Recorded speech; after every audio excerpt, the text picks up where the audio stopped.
in the spring rot of 1847, the kind of heat that makes Cyprus knees sweat and shutters stick, a woman in a bone-white gown walked off the edge of the map. Her name, at least the one stitched into parish papers, was Mathilde Vallée, wife to Hector Vallée, sugar baron of Belle Marie Plantation on Louisiana's Lower Têche. At midnight on June 12th, her footprints crossed the wet shell road behind the great house, bled onto the levee, and then vanished in river fog. By dawn, a veil hung like drowned moss from a snag. The sugar house smoldered with a round, patient fire, and 6 horsemen who'd gone after her had not come back. Folks said the river took her. Folks said the swamp ate her. Folks said worse, that Mathilde left with a man the law called property, an escaped field hand named Isaiah Reed, and that whatever followed those two into the cane fields did not belong to God.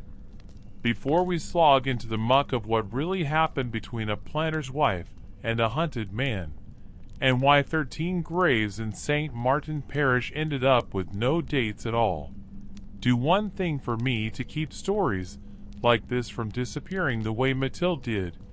Tap subscribe, ring the bell, and tell me where you're listening from.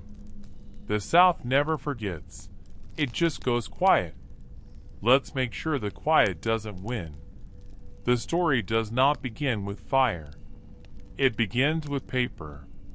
On April 3, 1847, Father Arnaud at Saint Etienne unrolled a slip of rag stock so thin you could read a psalm through it. It was a petition signed by 3 men: Hector Vallée, landowner, whose cane cut even in bad years; Judge Ambrose Delhomme, who could make a whipping disappear from the record with one cough; and Etienne Roussel, banker, his name sweetened mortgages and salted foreclosures. The petition asked the parish to grant special guardianship over Mathilde, a tidy phrase that let a husband declare his wife unfit and keep her locked to his key. The cause? Hysteria, delusion, and immoral communion with the enslaved. Father Arnaud frowned at that last word and reached for more light. Tucked in the crease was a wafer of pewter stamped with a ring of cane leaves and a tiny knife. He had seen that sigil once before, on a funeral fan no family would claim. Mathilde had been a Chalmette widow when she married Hector, 24, too quick with questions, too slow to curtsy. She kept ledgers as if numbers might save her, recorded the weights of hogsheads and the dates of floods, and wrote a neat column called Waste where she tallied everything sugar took: teeth from the men who chewed raw cane, fingers from boys who fed the rollers, sleep from the women who boiled syrup by moonlight. She read at night by a contraband lantern, pencil moving, fog licking the sills. The house slaves called her, "Madam Quiet."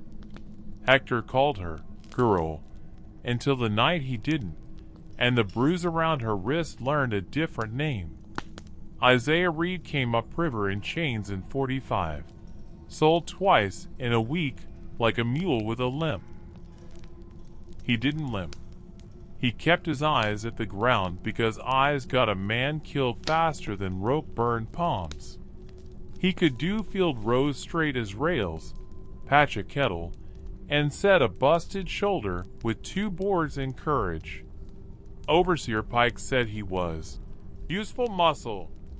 The quarters said he was a listener. He listened to the cane sing when the wind went wrong. He listened to the river count itself against the pilings.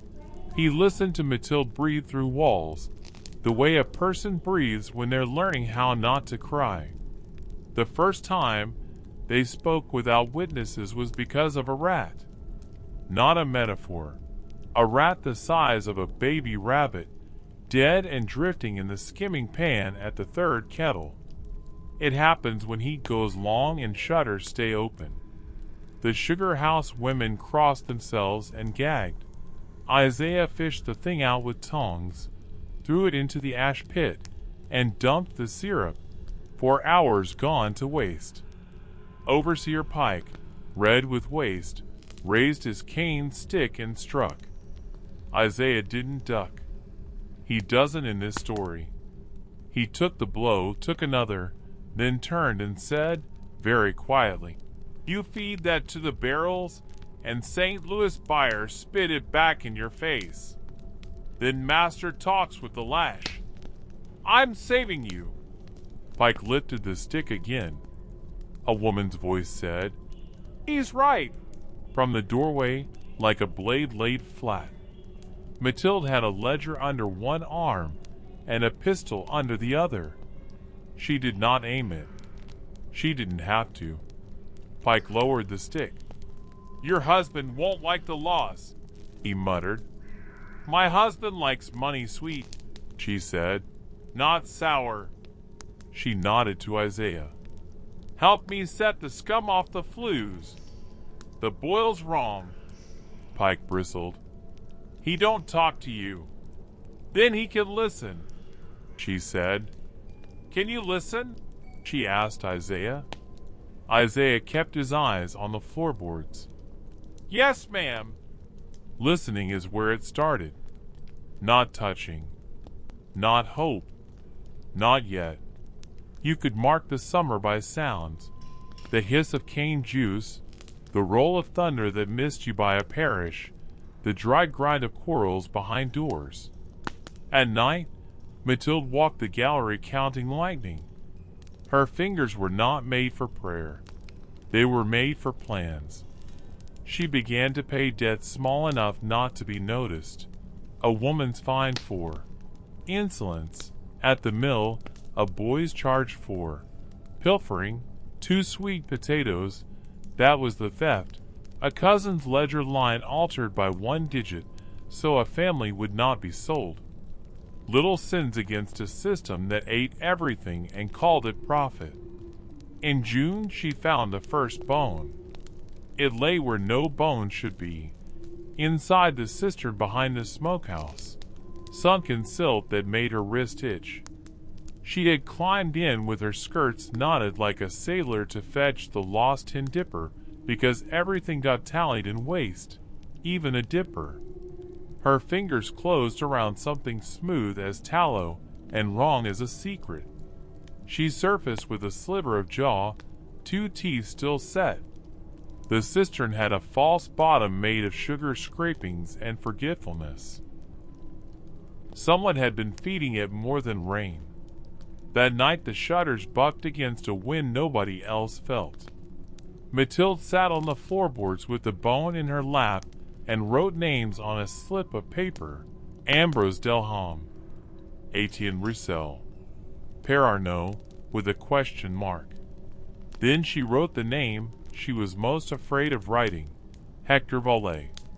Frogs screamed in the ditch like laughter. In the black square of the window glass, she saw the bone in her lap and her own face beside it.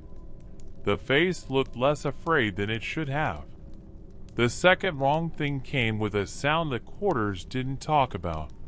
The bell at Belle Marie tolling 13 at 3:13 in the morning. 13 is never for the living. The old ones say it's a count. Mathilde sat up and counted each ring against her ribs. On the 13th, a lantern winked once in the cane beyond the sugar road. Then another answered down by the cypress brake. A chain of lights walked the plantation where no one should be walking. The dog under the gallery whined, then went silent like somebody had put a hand on his throat. In the morning, a berth was empty in the men's house, the bunk that belonged to Isaiah Reed. Hector's story was neat and fast. "Run off!" He said it at breakfast and wiped his mouth like he'd finished a chore. Pike posted a reward broadside at the landing that spelled Isaiah's name wrong on purpose, so a mistaken man could be shot for the bounty. That afternoon Mathilde opened the skimming grate and found 3 things tucked where fire couldn't lick them. a pewter token stamped with cane leaves around a knife, a half-prayer scribbled in a field hand. I did not run. They took me for the night. If I do not return, count the cane, and a scrap of rag colored the brown of old blood, wrapped around a tooth like a ring. That night, Mathilde went where white women do not go alone, because terror and love can sound the same in the head if you listen wrong. She walked the cane lane with no lantern and let the frogs pull her toward the low places. The moon made a pale river out of the ditch. At the edge of the cypress brake, she crouched and touched the mud. Heat still bled up from the ground like a stove left on. A circle of cane had been cut low in a secret clearing. The stubs wept sweet water. In the center, a sugar kettle had been dragged from the yard and set on bricks. Ash lay in a neat ring around it, not stirred by wind. Someone had done a careful fire and carried it like a secret. "Don't step in the circle," a voice said from the trees. It was a whisper that knew how to hide. Isaiah stood in the black between two trunks, eyes huge with dark. He did not look like a man who had run. He looked like a man who had been run through and stitched badly. There were bruises where rope had been. There were salt rings where sweat had left maps of fear. His hand shook, only a little. "You brought the token?" he asked. Mathilde opened her palm. Pewter glinted like bad moon. "They call themselves the cane cutters," Isaiah said. "Men from 6 plantations. 13 in all, with your husband counting head. They take what they want from the quarter, and if Father Arnaud hears truth and confession, he gives them a saint's day and a fig to keep. They make the bell ring when the sugar house whistles won't hide them, and they boil." He swallowed. "They call it rendering. They say everything on a plantation is made into profit, even fear." The ground felt like a chest not done breathing. Mathilde held her stomach with one hand, the token with the other. "Who else knows?" "Everybody who can't say," Isaiah said.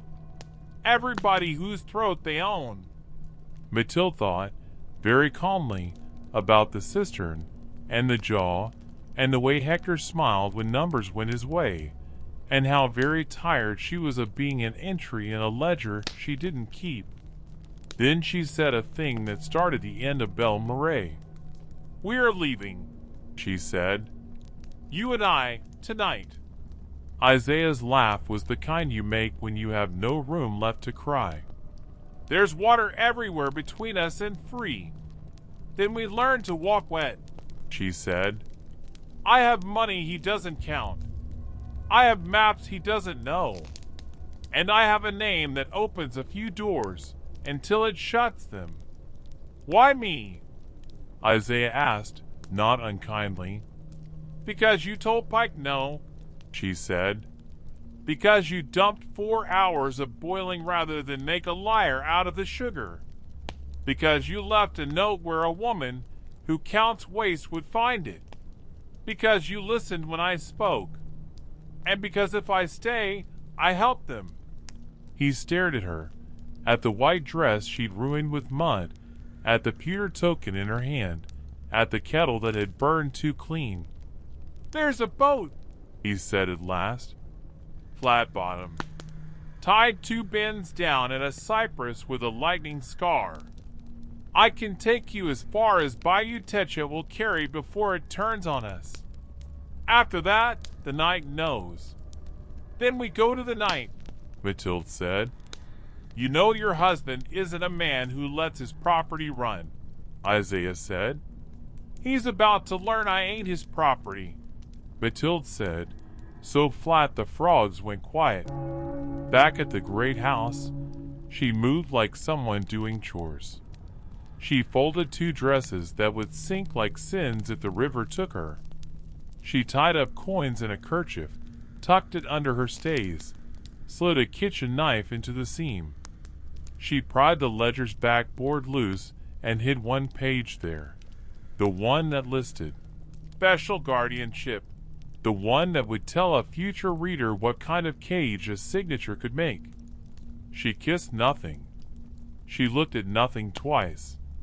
At the threshold she paused, turned, and lifted a floorboard under the bed where Hector kept a pistol. The well under it wasn't empty. A second pewter token lay on the joist, stamped with cane and knife. It wasn't a souvenir. It was a spare. That was when the bell rang once. Not 13. 1. A warning. Somewhere in the cane, a horse snorted like a question. Lanterns pricked the dark. One at the sugar house. One by the overseer's shed. One bobbing along the lane like a lazy star. Mathilde stepped into the gallery and felt the night take the heat off her neck. She kept a shadow. Behind the kitchen, she slipped through the gate in the picket fence she had loosened with a bread knife over the last 2 weeks, one slat a night. She stepped into cane and let it erase her. Isaiah was already at the scarred cypress, rope in hand, flatboat tugging at its leash like a patient animal. He looked at the dark like he could read it. 3 of them know you're gone, he said without turning.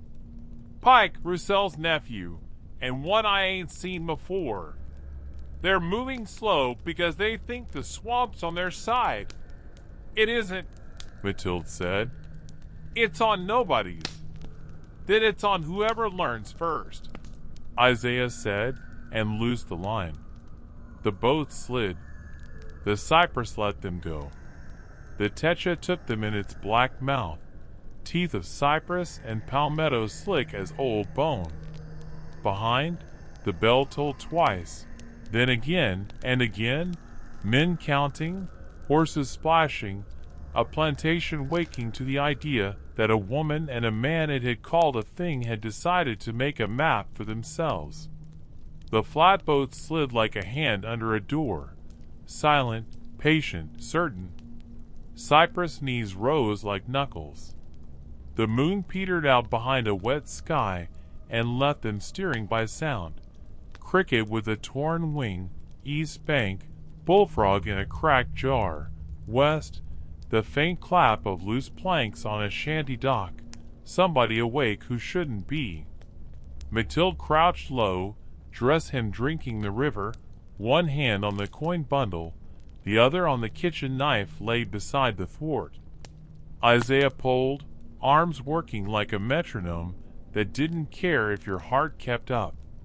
Behind them the bell tolled 3, then 4. On 6, dogs bayed high and broken. Bloodhounds? She whispered. Not yet, he said.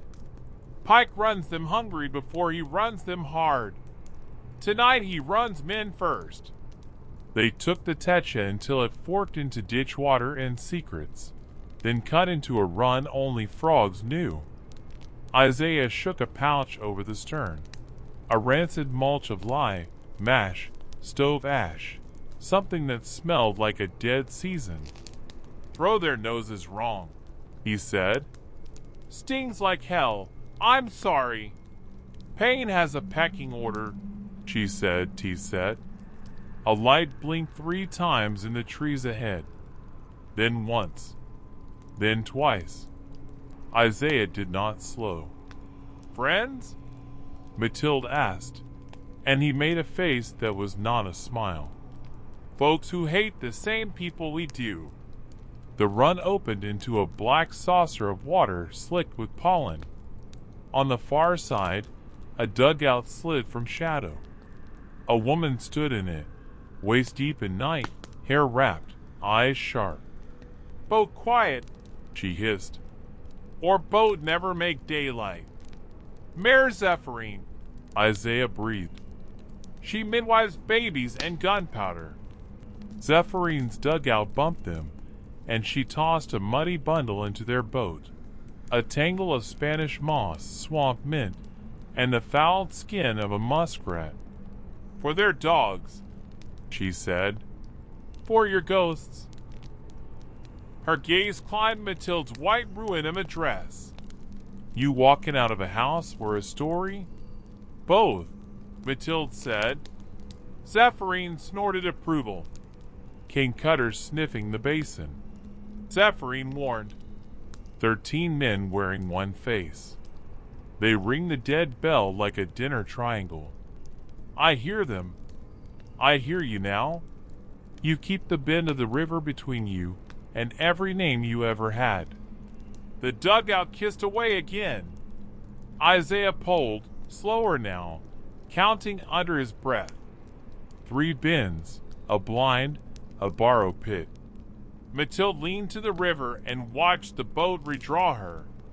The water gave back a woman she recognized only from the eyes. If we live, she said softly, we live under new names. Names don't save, choices do. He said. The water took that too. Far behind, one hound found their old scent and bayed the kind of note that makes horsemen stand in stirrups.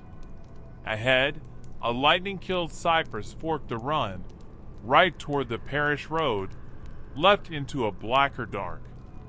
Isaiah did not hesitate. Left, he said. Always left until the river has to ask us where we're going. They slid into a tunnel of trees so tight even the wind had to fold in its elbows. The boat kissed something beneath. Mathilde flinched. Isaiah didn't. Stump, he said, or a story. The sky said nothing back. At Belle Marais, the dogs got their meat and the men their orders.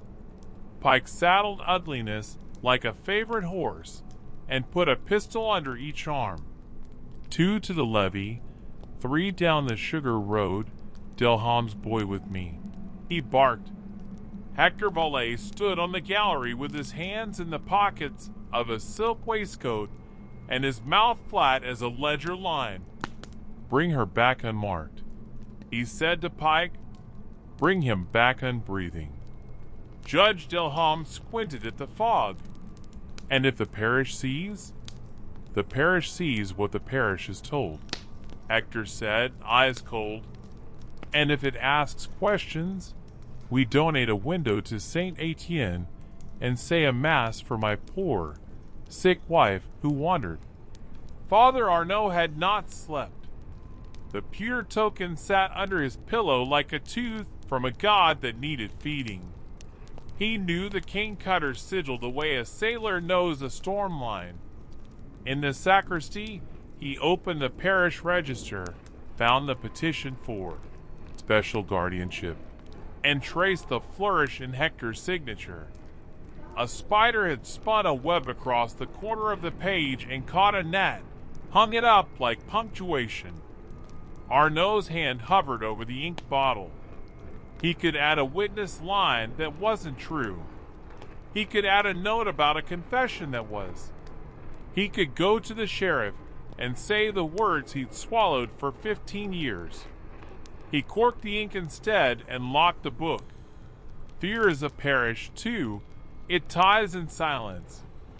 Out past the bean fields, the posse hit the first lie. A branch in the mud where a boat had slid. But then the scent ran into lye and ash and muskrat rot, and Pike's hound sneezed and howled like their throats were sand. He knows tricks. Pike snarled. He'll know pain, too. They pushed on, torches making halos that made everything outside darker. Delham's boy saw a light flash once, then twice, then a third time, low to the water. Signal? He whispered. Pike spat. Swamp tails. He did not see the second light answering from the trees, or Zephyrines' boys string a snare knee-high across a game trail the horses liked more than their riders did. By dawn, they'd made 3 miles and 7 bad choices. the river's skin filmed with heat. A heron lifted lazy and took the morning with it. "We'll catch them at Indian Bend," Pike said. "Flatboat can't outwalk a road."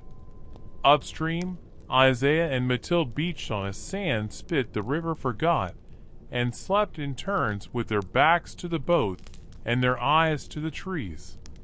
When a dragonfly landed on Mathilde's knuckle, it was so heavy with dew it could hardly be a fly at all. Isaiah laid his coat over her and turned away to give her the privacy of sleep. She did not tell him that was the first kindness in her married life that had not cost someone else. They pushed again at noon, under a sky you could cut with a spoon and fry. "You can still turn back," Isaiah said, because true choices deserve both edges. "I have never been offered the road behind me," she said. "Only the rope." He nodded once, then pointed with his chin. "Listen." A sound came like someone tearing linen slow. "What is it?" "A levee trying to remember it's just mud." He changed course without explaining, and when Mathilde followed his line she saw why. The river in that bend wore a new face, and on its cheek was a fresh scar where a cut-through would eat horses whole. Pike did not see it in time. They reached Indian Bend at dusk, with the sun flattened to a copper coin tossed hard and unfair. The ferry there was a raft on a chain worked by a man everyone called Petit Sam, even though he was large in the way trees are large, quiet until a storm proves them. He took one look at Isaiah and Mathilde and made a study of a splinter in his palm. "Crossin's a nickel," he said to the air. "But nicks run dear if your face ain't where your name says it is." Mathilde dug a coin. Isaiah looked at the chain. "If a posse comes, then the ferry's broke." "Chain sleeps," Petit Sam said. He scraped the nickel with his thumb, testing metal and nerve. "You ain't the first boat out the cane tonight." "We won't be the last," Isaiah said. Their eyes met and did the math. How much truth, how far, how fast. Halfway across, a skiff slid from reeds where only water should grow. Two men sat low, hats down. "Evenin'," the nearer said. His voice had bank in it. "Fine weather to be out for your health." His eyes did not move from Mathilde's face. She lifted her chin an inch. "I'm a widow," she said in a tone that made widow sound like a job. "We go to my sister on the other bank. You go to trouble." The man smiled. Behind him, the second man, barely more than a boy, ran his tongue over his teeth like he could taste reward. Petit Sam let go the chain so gently it did not splash. "Wind's wrong," he said, and spat to mark a line the skiff would need to cross. Isaiah's pole lay easy as a fishing rod. The skiff drifted in just enough. Petit Sam jerked the chain. The ferry jumped like a horse at a snake, caught the skiff amidships, and rolled it like bread dough. Boys who never learn to swim learn quick when their hats go under. Bankers' nephews do not learn at all. The river took their breath and gave none back. Petit Sam did not look. "River collects," he said. "Be polite now. Say thank you." On the bank, an old woman sat under a pecan tree like it had grown to shade her.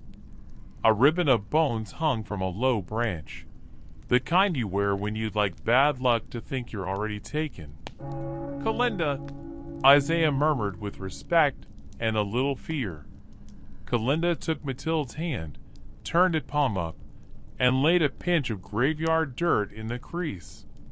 "For doors that don't want to open," she said. To Isaiah she handed a little sack knotted 3 ways. "For dogs, for bullets, for the night hunters who ain't ever had to run." "How much?" Mathilde asked. Calinda's eyes creased. "Tell the next river woman I'm beautiful," she said. "Tell the next man the river stands up for itself when nobody else will." They went on walking on water. The bank went on walking beside them like a stranger with your watch in his pocket. Isaiah spoke for the first time about the boat's end. "New Iberia's hot," he said. "St. Martinville's hotter. If we show there, we show to die. We cut west through prairie until the swamp takes us again. And what then? Algiers, Chalmette, a schooner with a silly name, and a captain who drinks but not before he counts his crew. Are we crew?" Mathilde asked. "We are ghosts if we're lucky," he said. "We are stories if we're not." Behind them, a horse screamed in a pitch that makes other animals lower their heads. "Pike hit the cut through," Isaiah said without joy.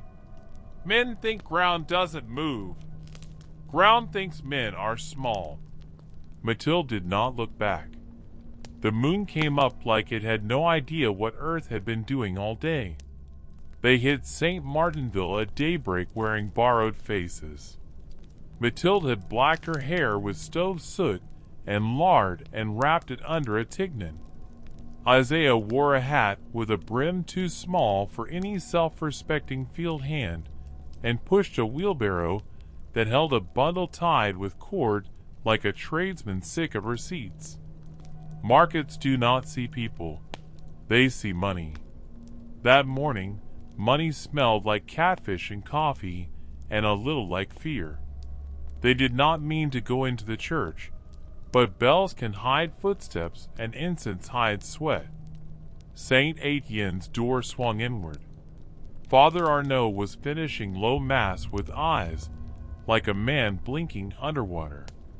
Mathilde knelt because her legs needed a reason to tremble. Isaiah stood in the back, hat in both hands, a man-shaped space nobody else meant to notice. Arnaud's gaze drifted over the congregation like a net thrown wrong, snagging at a ribbon here, a bruise there, two new faces where faces did not belong. He knew the Tignon style, tied by a hand that learned with books instead of sisters. He knew the way a man holds a hat when his back has learned to bend for survival, but not for shame. He knew pewter when it burned through cloth. He finished mass too slow and too quick and slipped into the side aisle like a guilty thought. In the vestibule, he cleared his throat. "Daughter," he said to the Tignon.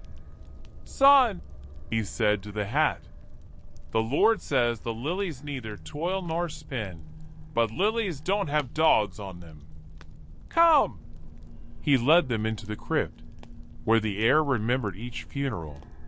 Bones slept behind stones with names that bought windows. "I hear confession," Arnaud said, "but I also hear stories. A woman whose wrists are a line of purple pearls. A man who stops an overseer from feeding rat sugar to a city. I don't ask if they're the same story." Mathilde's voice was a thread. "Father, do you fear God?" "I fear men more," he said, and looked ashamed of it. "There is a book," she said, "but not in the sacristy. Hidden. A ledger that brags in Latin over the bodies the boys' choir will sing for if anyone ever tells the truth." Arnaud closed his eyes. "I have seen it," he whispered, surprising himself with the relief of saying the worst thing out loud. "Once, in a bearskin house." The parchment crackled like a snake. 13 present, one rendered, it said, as if souls were tallow. Boots scuffed in the nave above. Rough voices, men who do not wet their hats at the font. "We must go," Isaiah said. Arnaud opened a cupboard and handed him a sexton's key and a cassock that would fit badly. "There is a door out the rear of the sacristy," he murmured. "It is used by the choir boys and cowards. Today it is used by saints. Do not come back. If asked, I will lie with more skill than I have ever lied before." Mathilde touched his sleeve. "Why help us?" He looked at his palm as if trying to recognize his own lines. "Because fear is a parish," he said again, "and I am tired of paying dues." They slipped into the alley behind the church and into a market already convinced of its own innocence. A banker's nephew, wet and sullen and missing his hat, shouldered through the crowd with a face like a promise. Isaiah took Mathilde's elbow. "We never came," he said. "We were never here." They walked until St. Etienne's bells were small and mean and unimportant. Pike rode into the square 10 minutes later and asked the wrong questions of the wrong people and got the right answers. Nobody saw nothing but folks buying fish. You can walk a whole day on a prairie and never move. Heat sits, light shivers, horizon backs away polite and smug. They skirted the trace and cut through cane breaks where mosquitoes came in pitching squads. At noon, a ferryman who swore to God up and down he loved widows took their coin and their names and then rode hard to sell both to the next badge. By dusk, 2 men in coats too fine for marsh work blocked a track with their horses and a wrong smile. "Evening," the left one said. "We'd provide escort to women in distress." Isaiah did the math. 2 men, one with city boots, one with parish mud. The muddy one, Roussel's nephew, carried his pistol like a boy holds a dog he means to impress his uncle with. "Sir," Mathilde said in a voice that could freeze water, "am I in your ledger?" He blinked. "My, your book of women you help for a price. Open it. See if my name is there." He was slow. Isaiah was not. He tipped the wheelbarrow toward the horses. The bundle inside, nothing but stones and a skillet, barked like iron. Horses snorted, shied, danced. Isaiah shoved Mathilde sideways into ditch water, just as the nephew's pistol cocked. The ball snapped a twig in somebody's nerve. "Shoot him," the city boots yelped. The muddy nephew, insulted by the uncooperativeness of physics, fired again. The horse threw him. The pistol came free. Isaiah took it, broke it over his knee, and threw both pieces into a palmetto clump where snakes have opinions. By nightfall they were in Sugar again, not Belle Marais, another place that called itself different with a sign and a sleigh driver. They slipped along the boilery shadow and found the lockup behind the woodpile, slatted, stinking, unguarded because pain polices itself. "We can sleep there," Mathilde said, voice flat with fatigue. "We sleep where doors only have one key," Isaiah said. "And it's in somebody else's pocket?" "No." He led her instead to the cane rollers, the steel stomach that chewed plant and gave juice and blood, and showed her the belt clutch. "If men come," he said, "we make the gears talk." She glanced at the intake, ragged, black with old accidents. "Talk how?" "Loud," he said, and he showed her how to throw lever jam wedge, flood flues, make steam scream so hard horses run and men kneel because a machine sounds like a god when it's angry. They did not need it that night. They slept in the bagasse pile, sugar husks hiding them in stink and chaff until cockcrow pulled them up by their eyelids. Mathilde coughed, spat sweetness and grit. "If I ever drink coffee with sugar again," she said, "smack the cup out of my hand." Isaiah smiled the length of a breath. It was enough to make the morning less cruel. Isaiah's story came on the prairie because words carry far there, and you can watch them go. "I wasn't born here," he said. "Everybody's born somewhere else in a country that thinks land is yours if you can nail it down. My mother taught letters with a hymnal and a grease pencil. I learned the shapes of words and stove black on the bottom of a kettle. I learned to set bones on a man named King who fell from a loft and told me to pull like I meant it. I learned to listen from a woman who could hear rain change its mind." Mathilde listened like there might be a test later. "When they sold me," he said, "I decided to learn the river. Men think the river goes north to south, and that's the end of the story. The river goes every way you don't. It goes sideways and under. It goes into people you never counted. Some of those people live where the land forgot to be a parish. They taught me to read trees, to hear a levee think about betrayal, to know when a white crane means keep, when it means run, and to tell the difference between a woman who needs rescuing and a woman who needs a plan. And which am I?" Mathilde asked, chin up. "Both," he said. "Usually both." She did not argue. She did not need to. The sky did it for her. A thunderhead like a cathedral rolled up out of nowhere, full of black windows and electric sermons. They found a stand of willow and waited for the river to speak in its bigger voice. Lightning sketched the world like a drunk artist. Here a line of pirogues upside down in the grass. There a fence that had forgot what it fenced. There a road with a wheel rut so deep it held a fish. They ate cornbread that tasted like river and grit and a little like hope. "When this is done," Mathilde said, not looking at him, "and if we live, I will not go back to a house.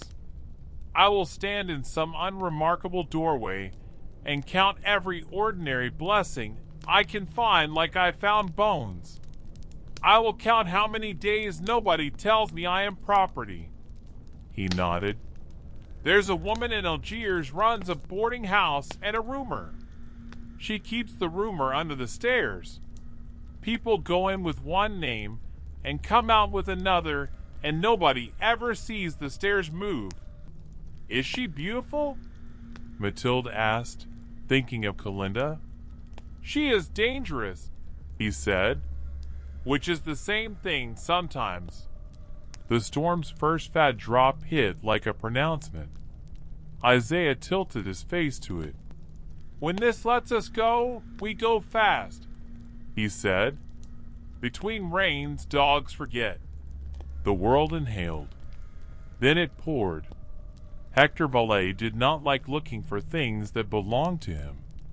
He preferred things to wait where he left them. He sat in Judge Delhame's parlor with a damp hat brim on his knee and a vein ticking in his temple. Etienne Roussel stood by the mantel peeling a label off a brandy bottle with a thumbnail that had never worked a day. "She will not make New Orleans," Roussel said. "She is soft." "She is not soft," Hector said too fast. He stared at his hat. "Not anymore." Pike limped in with mud past his ankles and a temper past forgiveness. "They know tricks," he said. "They got ghosts in the cane. 3 of our boys in the cut-through, and the Ben ate them like spoon cake." Delhame tooted, a sound like a parlor door closing. "Keep your voice out of the street," he said. "The bell is for funerals, not for fuss." Roussel held up the pewter token. He had a pocketful. Men like Etienne always have a pocketful, and rolled it in his palm. "The circle waits," he said, oiled. Tonight. The number has to stay true.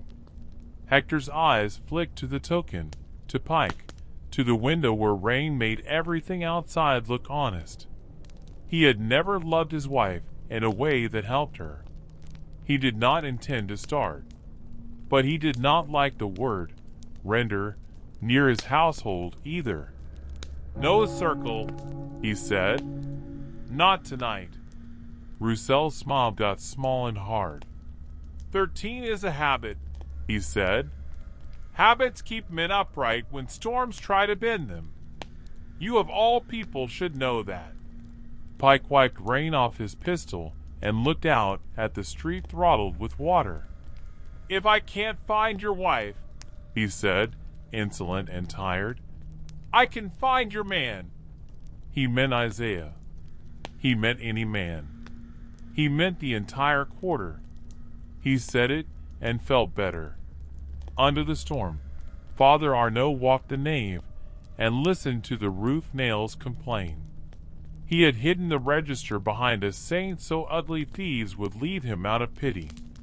He had unlocked the side door and relocked it, and then unlocked it again, and told himself he was practicing for emergencies.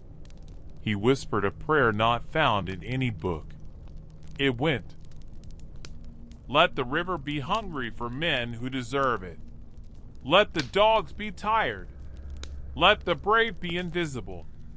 He blew out the last candle and left a stub for somebody who would need light they did not know they needed yet. In the poor box, he put his pewter token and closed the slot like a man laying down a weapon. He did not hear the step behind him or see the hand that took the token back out. By the time the storm's back broke and the stars remembered their jobs, Isaiah and Mathilde had made the long way around St. Martinville and the longer way into Avery's low salt hills, where the land licks tears off the sea and sells them back as wages. Saul Barnes humped out of the dark like sleeping oxen. There, Isaiah said. A ridge with a view and a wind. Dogs hate wind. They slept in shifts again. Mathilde woke to a smell she could not place, old smoke and something like copper. A match scratched. A lantern lifted. A face leaned into light. Roussel's nephew, wet as birth and twice as mean. You run fine, he said. Now you stop. 2 more men ghosted out of scrub, one carrying a sack that wasn't empty. Throw the gun, the nephew said to Isaiah. Isaiah did not throw what he didn't have. You first, he said, and the nephew tittered like a boy with a frog. No, no. I brought presents. They spilled the sack and the presents gave back. 2 pewter tokens, a woman's comb, a rosary with teeth marks, a page ripped from a ledger that had boasted too loud. The nephew held the page up. Recognize the hand? He asked. The hand was Mathilde's.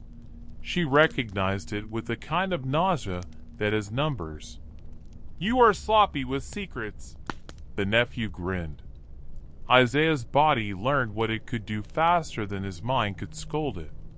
He moved. The nearest man reached. Isaiah did not hit the hand. He hit the nerve above the elbow that makes hands forget what they were doing. The pistol fell to dirt. Mathilde kicked it hard enough to make it scream. The nephew swung the lantern. Flame licked a tuft of grass and decided to like it. In 2 heartbeats, the hill wore a crown of fire. Down!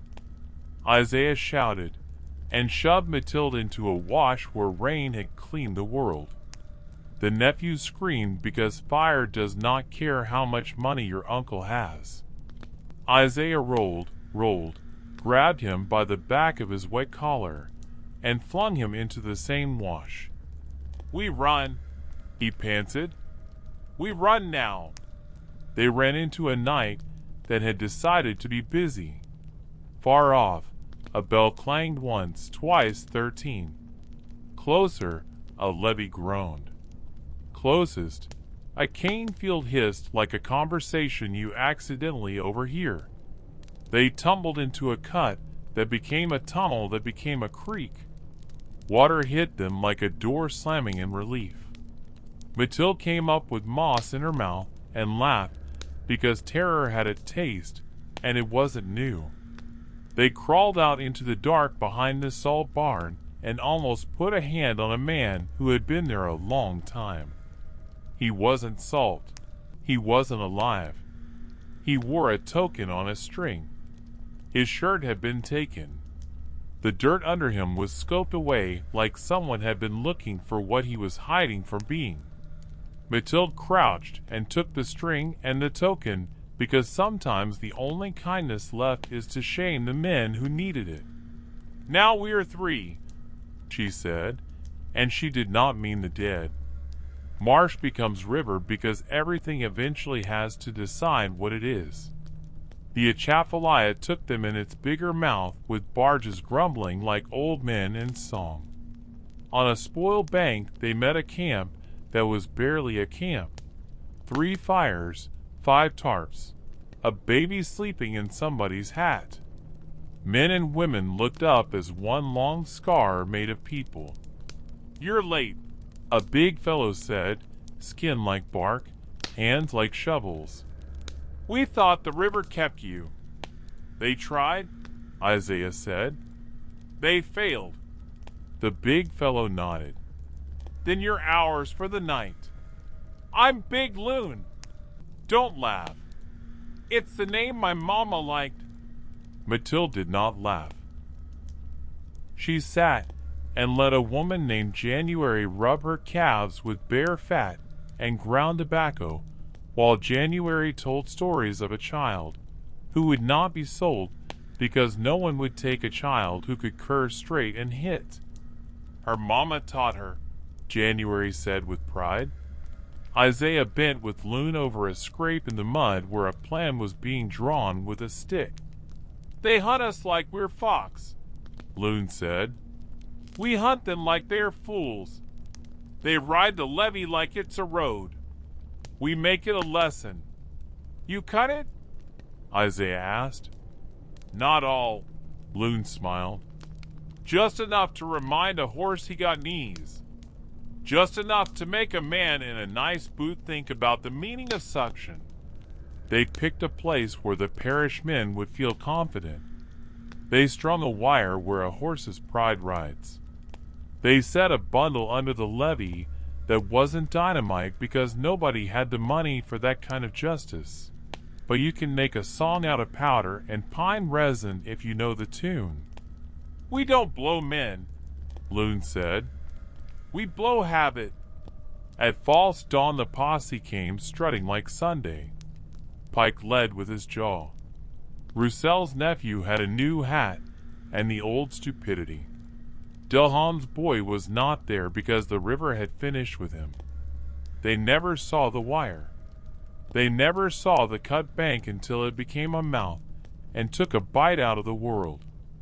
Horses went to their knees with noises the parish will pretend it didn't hear. Men swore, flailed, fired at air. Loon touched the bundle's tail with a coal. It humped like God clearing his throat. The levee remembered it was dirt. Water remembered it was king. Men remembered they were small.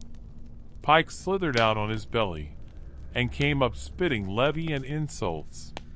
Roussel's nephew lost the new hat and, in the scramble, the coin purse he thought he'd impress his uncle with. January scooped it from the mud, flipped it once, and pocketed it. "Tithes," she said solemnly. "To the church of the river." Isaiah and Mathilde watched from the shadow of a cane barge, hearts drumming like barrels. "You could end it here," Mathilde said. "You could take Pike." Isaiah did not move.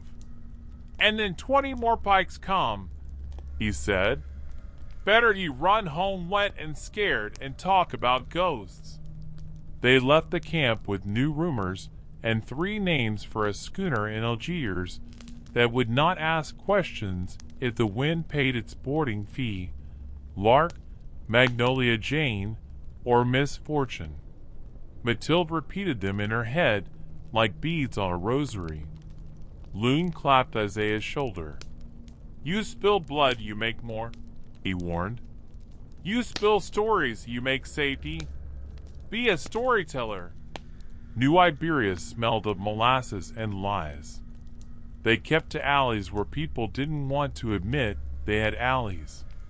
In a yard behind a cooper's shed, a boy with a missing tooth showed them a wagon under a tarp. "Dawn, look," he said to Mathilde, and lifted the tarp anyway. It was a coffin. "You want to ride to Algiers without people a-skin where you going?" He grinned. "A coffin's the only carriage don't get stopped." Mathilde stared, then climbed in before she could become the sort of woman who needs permission from her nerves. "You sure?" Isaiah asked. "I am done being a wife," she said. "I can tolerate being a widow for an hour." He snorted. "You're a rumor," he said. "Rumors fit anywhere." He lay under a canvas roll and let a stack of rough-sawn staves cover him until he couldn't see his own name. They rattled past militia who thumped the wagon like suspicion as knuckles. The driver crossed himself for real when a sergeant asked, "Who's dead?" "A woman what died of talking," the driver said. The men laugh like men laugh when they think the joke belongs to them.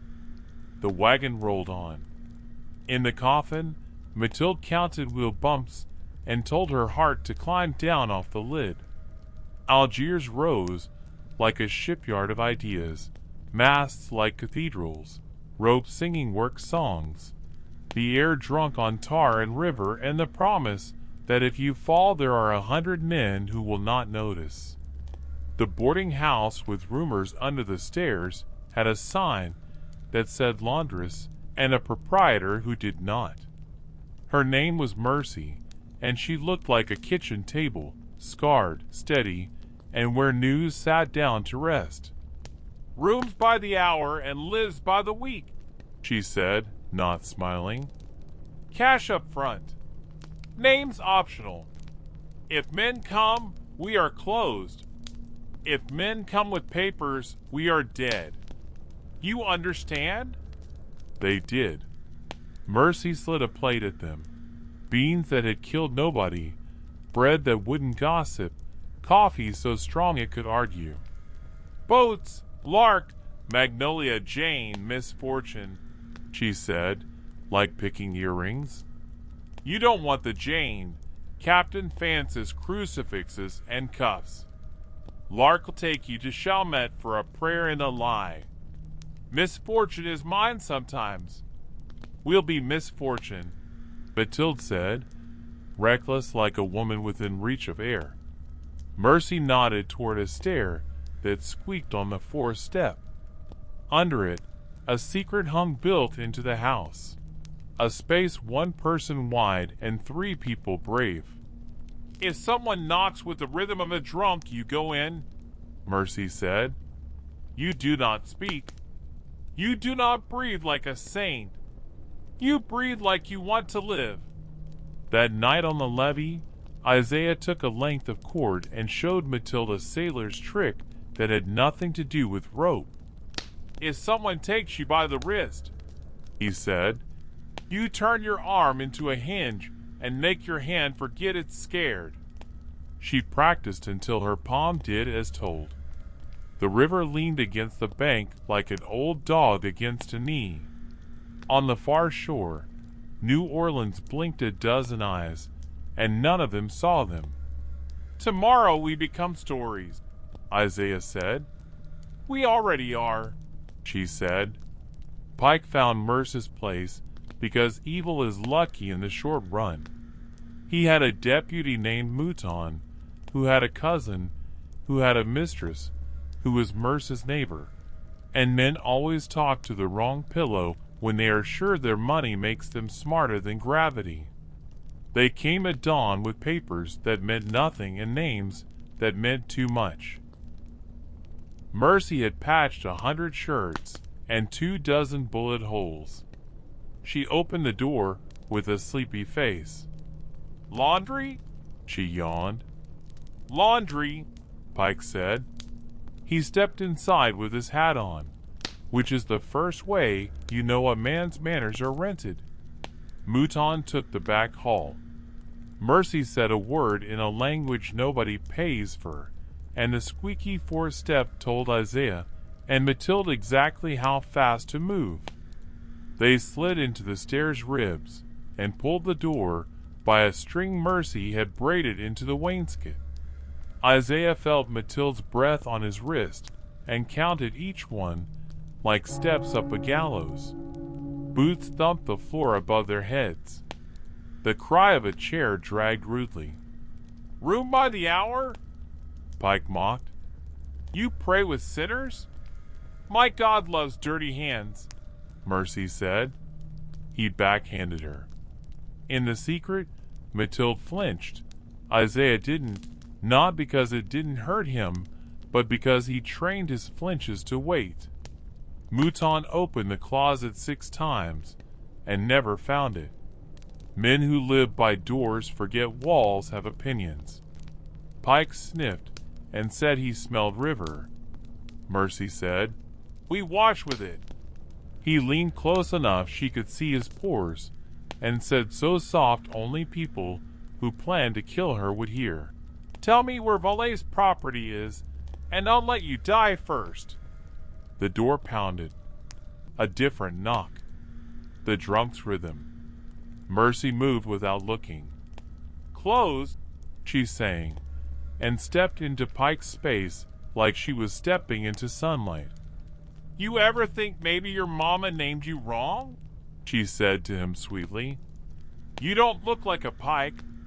You look like an anchor someone dropped in the wrong part of the river and forgot." He swung at her again. She ducked. His hand hit the wall. The squeaky step squeaked for him.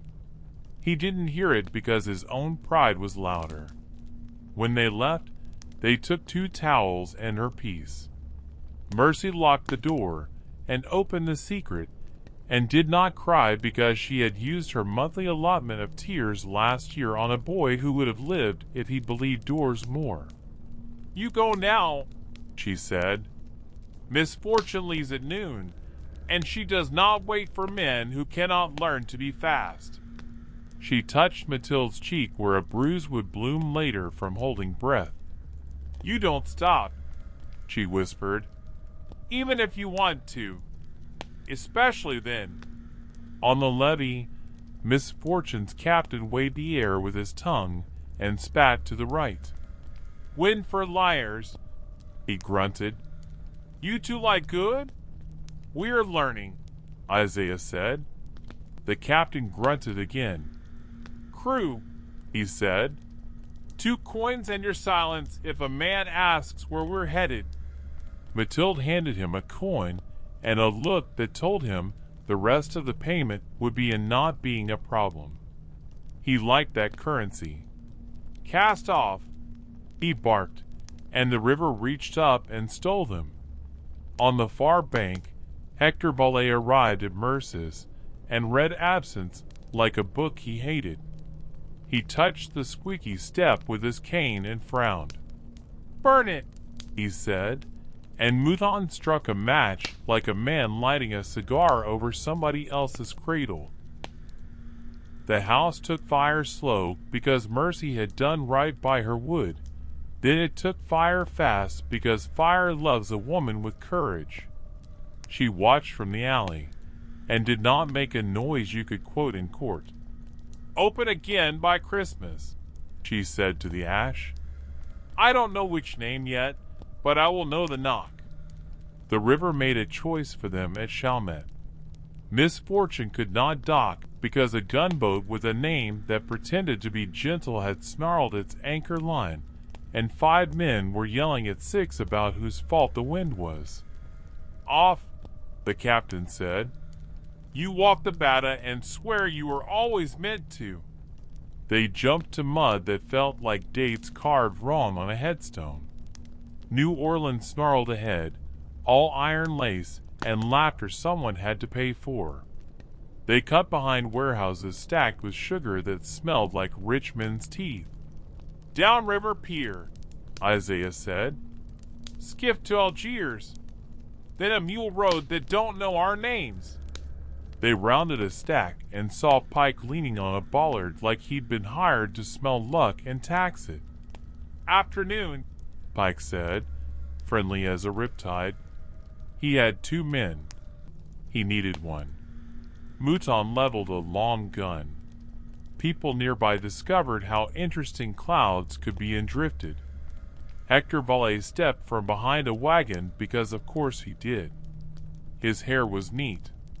His face was not. "Wife," he said, as if it were nothing but a fact. The plant in Isaiah's head had 3 branches.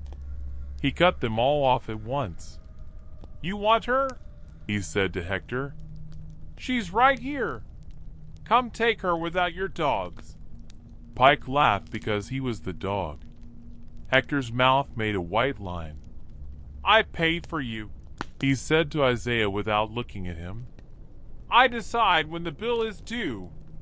Mathilde stepped forward, and the world stepped back, because it had never seen anyone so done being owned. "You paid for me," she said. "You paid a priest to write me small. You paid men to ring a bell for the living and the dead as if the sound did not count. You paid for a token that promised 13 would eat 1 and go home sanctified. I am done being a receipt. I am done being your math." Pike moved first because men like him always do. He reached for her wrist. She remembered the hinge. She turned. His hand was not her hand anymore. He swore, pivoted, drew. Isaiah was already inside his reach with the speed of somebody who had practiced being faster than funerals. The pistol went off into sky. Pigeons argued. Mouton's long gun came up. A bell rang somewhere, wrong place, wrong time, and dragged every head. Father Arnaud, on a visit to a city where nobody knew his failures, had put his hand to a rope without thinking when he saw cruelty and recognized his parish in a different steeple.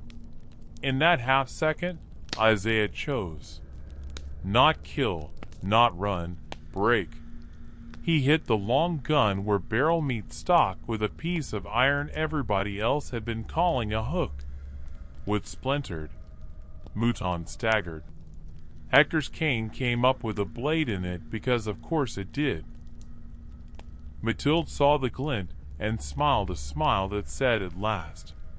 She took the kitchen knife she had carried from a world she would never go back to, and showed him the difference between a man who buys weapons and a woman who uses one. He bled. Not mortal. Not minor.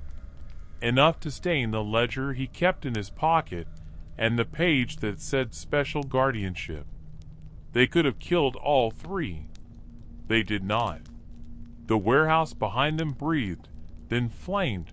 Someone had knocked a lantern. People love a fire more than they love justice. The crowd turned greedy for heat. Pike swore and backed off because even he knew when a god had entered the room. Hector clutched his side and hate. Mouton cuffed a bystander to feel tall again. Smoke roared. Mathilde took Isaiah's hand. "Now!" she said. They went into the smoke and came out different people because smoke does that even to the righteous. On the Algiers side, Mercy, hair singed, eyes bright, stood with a mule and a laugh she didn't have time to spend. "Get," she said. "You got 3 minutes lead, and I bought you 2 with a lie I'll enjoy confessing." They climbed into a cart that had hauled onions yesterday and lawbreakers today. Mercy slapped the mule's rump and said, "Tell the river I said thanks. Tell the city I said nothing."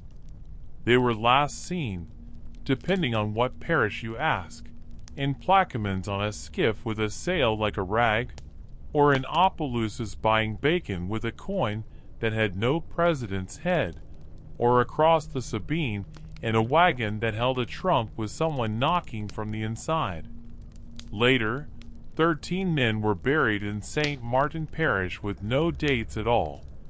3 from the cut-through, 4 from the levee lesson, 2 from a warehouse that fell in on itself like a liar, 3 from a chapel no priest would name, 1 from pride. People counted. Nobody wrote the numbers anywhere they could be found. And the bride? Some say her veil washed up in a cypress snag, and that means a river wedding took place, and she said, "I do," to mud and forgetfulness. Some say she kept walking until Spanish spoke back to her. Some say she lived out her years under a different name in a room above a laundress where stairs sometimes didn't squeak, counting waste in a ledger only she knew to open. Days without fear, nights without bells, mornings when coffee tasted like coffee. Isaiah? Men who know boats tell of a quiet captain on a schooner with a silly name who never carried sugar if he could help it, and never left a man on a bank if the man wanted leaving. On some nights, when the wind has no patience and the river has time, you can hear someone on the lower Têche counting under his breath. Not money, not miles. Names. What do you think happened to Mathilde Vallée, the vanished bride of Belle Marais? Did she drown a woman and walk away a person? Did a ledger full of sins ever make it to hands that could matter? Or do the only true ledgers we get to keep live under our ribs, revised with every brave thing we do? If this story gripped you, if you want more deep-buried histories and midnight reckonings, tell me your thoughts in the comments and where you're watching from. Share this with someone who thinks the past is quiet. And if you want the next untold tale from the dark corners of our history, subscribe to Tales Never Told and tap the bell. The South remembers. So will we.